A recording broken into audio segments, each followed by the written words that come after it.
अस्सलाम वालेकुम दोस्तों, कैसे हैं आप सब। मैं हूं उमर और आप देख रहे हैं आपका अपना YouTube channel movies insight Urdu. दोस्तों, आज हम हॉलीवुड मूवी मॉर्टल इंजीनियर्स पर बात करें तो चलें शुरू करते हैं। फिल्म स्टार्ट होती है और बताया जाता है कि जिस दुनिया में हम रहते हैं ये मुकम्मल तौर पर खत्म हो जाती है और बच जाने वाले लोग बहुत बड़ी बड़ी रिपोर्ट नमक गाड़ियों में रहते हैं। और फिर हम एक सबसे बड़े चलने वाले शहर को देखते हैं जिसका नाम लंदन सिटी होता है। लंदन सिटी के कमांडर अपने स्टाफ को ऑर्डर देते हैं कि सामने आने वाली एक छोटी सिटी को पकड़ लिया जाए ताकि इससे खाना और ईंधन हासिल किया जा सके। फिर बड़ी सिटी छोटी सिटी के पीछे भागने लगती है और आखिरकार इसको पकड़ लेती है। और इस पर एक लड़की भी होती है जिसने अपने चेहरे पर नकाब लगाया होता है। और फिर लंदन सिटी इस छोटे इंजन के टुकड़े टुकड़े करके अपनी भट्टी में फेंक देती है और छोटी सिटी के सब लोगों को भी पकड़ लिया जाता है। वो समझते हैं कि शायद हमें भी मार दिया जाए, मगर इन्हें यकीन नहीं होता कि थेडियस इन सबको काम देता है और कहता है कि तुम लोग ऐसे ही रहोगे जैसे इस शहर के लोग। और फिर हम एक लड़के टॉम को देखते हैं जिसको पुराने जमाने की चीजें जमा करने का बहुत शौक होता है और तारीख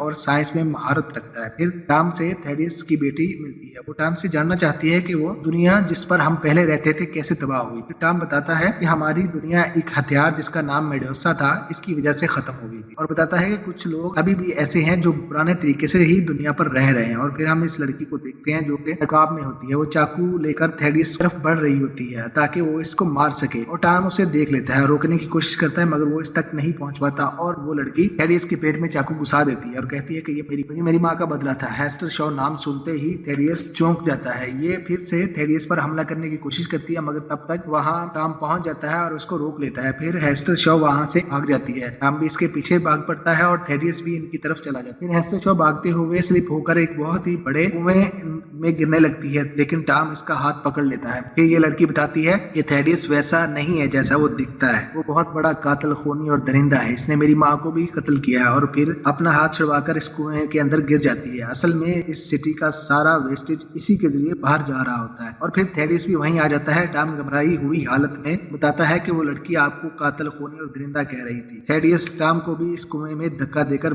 बाहर फेंक देता है। थेडियस की बेटी भी वहां आ जाती है और वो टॉम के बारे में पूछती है, जिस पर थेडियस इससे झूठ बोलता है कि लड़ते हुए वो दोनों यहाँ इस कुएं में गिर गए और इससे बाहर चले गए। इसका मुझे बहुत अफसोस है। इस लड़की की नजर ऊपर खड़े एक आदमी पर पड़ती है जो कि टॉम का दोस्त होता है, जो काफी डरा हुआ मालूम होता है। फिर लड़की को शक होता है कि इसने जो कुछ देखा है। फिर थेडियस एक जहाज भेजता है ताकि यकीन कर सके कि वो लड़की और लड़का जिंदा है या मारे गए, लेकिन इस जहाज को कुछ भी नहीं मिलता क्योंकि ये पहाड़ों में छुप जाते हैं। फिर हेस्टर चाकू निकालकर टॉम को धमकी देती है कि अगर तुमने मुझे ना रोका होता तो मैं थेडियस को मार चुकी हूँ। हेस्टर यहाँ से जाने लगती है, मगर टॉम उसे रोकता है और कहता है कि मैंने अपनी सारी जिंदगी लंदन सिटी में ही गुजारी है। मैं वापस जाना चाहता हूँ और इसका ये पुल खोलना चाहता हूँ ताकि सब लोगों को इसकी असलियत के बारे में पता चल जाए। फिर हेस्टर भी मान जाती है। फिर हम थेडियस को देखते हैं जो किसी खुफिया प्रोजेक्ट पर काम कर रहा होता है। ये प्रोजेक्ट सबसे खुफिया होता है, हत्ता कि थेडियस के सीनियर ऑफिसर को भी इसका नहीं पता होता। यहाँ बहुत ज्यादा सिक्योरिटी होती है, सिवाय थेडियस के यहाँ और कोई नहीं जा सकता। लेकिन थेडियस को एक ही डर था कि कहीं हेस्टर फिर से आकर इसके लिए रुकावट न बन जाए। फिर वहां पर बैठी हुई डॉक्टर थेडियस से कहती है कि समंदर में कैद एक मॉन्स्टर को जेल से आजाद करवाओ। वो खुद ही हेस्टर को मार देगा क्योंकि वो हर वक्त हेस्टर का नाम लेता रहता है और कहता है कि मैं इसे खत्म करूंगा। फिर थेडियस इस मॉन्स्टर से मिलता है जिसकी आंखें सब्ज रंग की होती है। थेडियस इस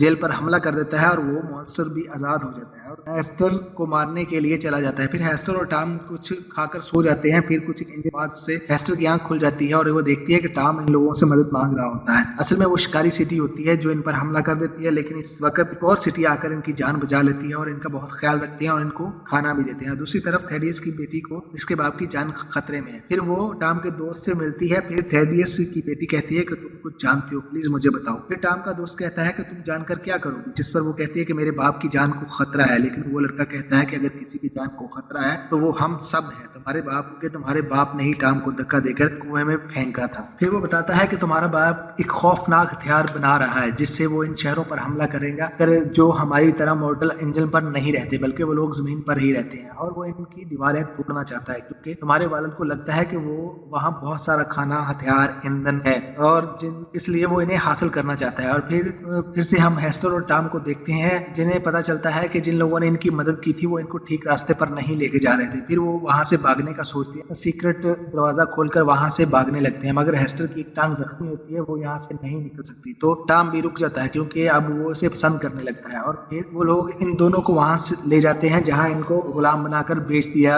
जाएगा। फिर इनकी गोली लगती है।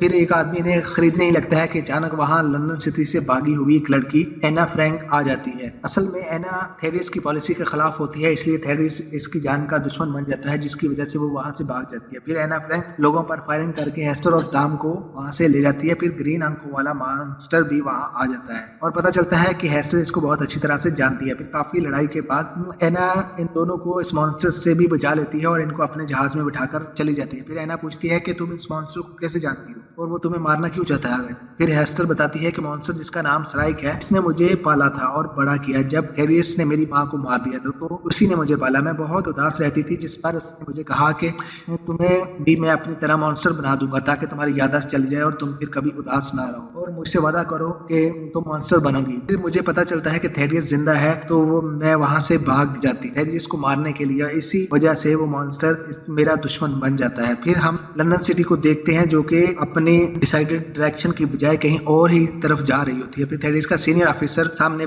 आता है और पूछता है कि मेरी मर्जी के बगैर तुम अकेले ये कैसे कर सकते हो। और फिर उसे मेडोसा प्रोजेक्ट का भी पता चल जाता है। इससे पहले कि वो उसे रोकता, थेडियस उसे गोली मार देता है। ये सब कुछ टॉम का दोस्त और थेडियस की बेटी भी देख रहे होते हैं। फिर एना फ्रैंक का जहाज एक हवाई अड्डे पर लैंड करता है और टॉम और हेस्टर को अपने साथियों से मिलवाती है और इनको पता चलता है कि लंदन सिटी इनकी तरफ बहुत तेजी से बढ़ रहा है। और एना फ्रैंक बताती है कि दुनिया का सबसे खतरनाक हथियार मेडोसा भी अब थेडियस बना चुका है और इसको रोकने का सिर्फ एक ही तरीका है कि इस सिस्टम को क्रैश कर दिया जाए। हेस्टर शॉ बताती है कि इसकी माँ और थेडियस दोनों साइंसदान थे और बहुत अच्छे दोस्त थे और इन्होंने मिलकर काम करते थे। लेकिन जब उसकी माँ ने मेडोसा को कंट्रोल करने वाली मशीन बना ली तो थेडियस के दिल में लालच आ गया और उसने वो मशीन हासिल करने के लिए मेरी माँ को मार दिया। और हेस्टर कहती है कि इसका हल सिर्फ इसी क्रैश ड्राइव में है, मगर वो कहाँ है किसी को नहीं। फिर वो मॉन्स्टर भी यहाँ आ जाता है और सारे हवाई अड्डे पर तबाही मचाना शुरू कर देता है। सब लोग इस पर फायरिंग करते हैं मगर इस पर कोई असर नहीं होता। फिर ये टॉम को पकड़ लेता है और टॉम को मारने ही वाला होता है कि हेस्टर कहती है कि टॉम को मत मारो, मैं इसे प्यार कर, और रोने लगती है, जिस पर मॉन्स्टर इसकी आंखों में आंसू देखकर टॉम को छोड़ देता है क्योंकि वो हेस्टर को दुखी नहीं देखना चाहता था। तभी मॉन्स्टर डैमेज होने लगता है और मरने से पहले वो हेस्टर को एक लॉकेट देता है और कहता है कि तुम जब मुझे मिली थी तो इस वक्त ये तुम्हारे गले में था। और फिर सब वहां से निकल जाते हैं। मॉन्स्टर मर जाता है और एयरपोर्ट तबाह हो जाता है। फिर ये लोग जमीन पर एक शहर सांगहाओ में पहुंच जाते हैं। फिर थेडियस ऐलान करता है कि हम सांगहाओ की दीवारों को गिरा देंगे और वहां से बहुत सारा खाना ईंधन हासिल करेंगे, जिस पर सब लोग बहुत खुश हो जाते हैं। फिर एना अपने गवर्नर से लंदन सिटी पर हमला करने की इजाजत मांगती है। कहती है कि अगर हमने पहले हमला ना किया तो थेडियस मेडोसा से हमला करके हमें तबाह कर देगा, जो कि उसे मिल जाती है। फिर हम हेस्टर को देखते हैं जो कि अपने लॉकेट को देख रही होती है कि अचानक वो खुल जाता है और इसके अंदर से एक ड्राइव मिलती है। ये वही ड्राइव होती है जो इसकी माँ ने बनाई थी। फिर वो इसके बारे में टॉम को बताती है और फिर थेडियस मेडोसा से इनकी वाल पर अटैक कर देता है जो कि पूरी तरह तबाह हो जाती है। और फिर हेस्टर, टॉम और एना फ्रैंक लंदन सिटी पर हमला करते हैं। इनके बहुत से सोल्जर मारे जाते हैं और जहाज तबाह हो जाते हैं, मगर ये लोग लंदन सिटी में पहुंचने में कामयाब हो जाते हैं। फिर एना और थेडियस में फाइट शुरू हो जाती है जिससे इसका ध्यान बढ़ जाता है और मौका देखकर हेस्टर मेडोसा के कंट्रोल रूम में चली जाती है और फिर हेस्टर ड्राइव लगाकर इसको क्रैश कर देती है। दूसरी तरफ थेडियस एना को मार देता है। फिर थेडियस अपनी बेटी को कहता है कि जल्द हम यहाँ से भाग जाते हैं, लेकिन वो कहती है कि मैं कातल के साथ नहीं रहना चाहती। फिर वो अकेला ही वहां से निकलने की कोशिश करता है कि हेस्टर सामने से आ जाती है और उसे मारने ही वाली होती है कि हेस्टर कहता है कि तुम मेरी ही बेटी हो। और थेडियस की बेटी कंट्रोल रूम में जाकर उसे रोकना चाहती है, मगर सब लोग वहां मारे जा चुके होते हैं। फिर टॉम जहाज की मदद से इसके पावर सोर्स को तबाह कर देता है और देखता है कि थेडियस और हेस्टर में अभी भी लड़ाई जारी है। वो वहां आता है और हेस्टर को अपने साथ ले जाता है और थेडियस नीचे गिर जाता है और लंदन सिटी इसके ऊपर से गुजर जाती है और ये नीचे मारा जाता है और फिर लंदन सिटी वहीं रुक जाती है और बच जाने वाले लोग सांगहाओ के शहर से में पनाह मांगते हैं जो इन्हें मिल जाती है। फिर हेस्टर और टॉम दुनिया की सैर को निकल जाते हैं और यहाँ ये मूवी एंड हो जाती है। कैसी लगी आपको एक्सप्लेनेशन? प्लीज कमेंट्स करिए, लाइक करिए, सब्सक्राइब करिए। Thanks for watching.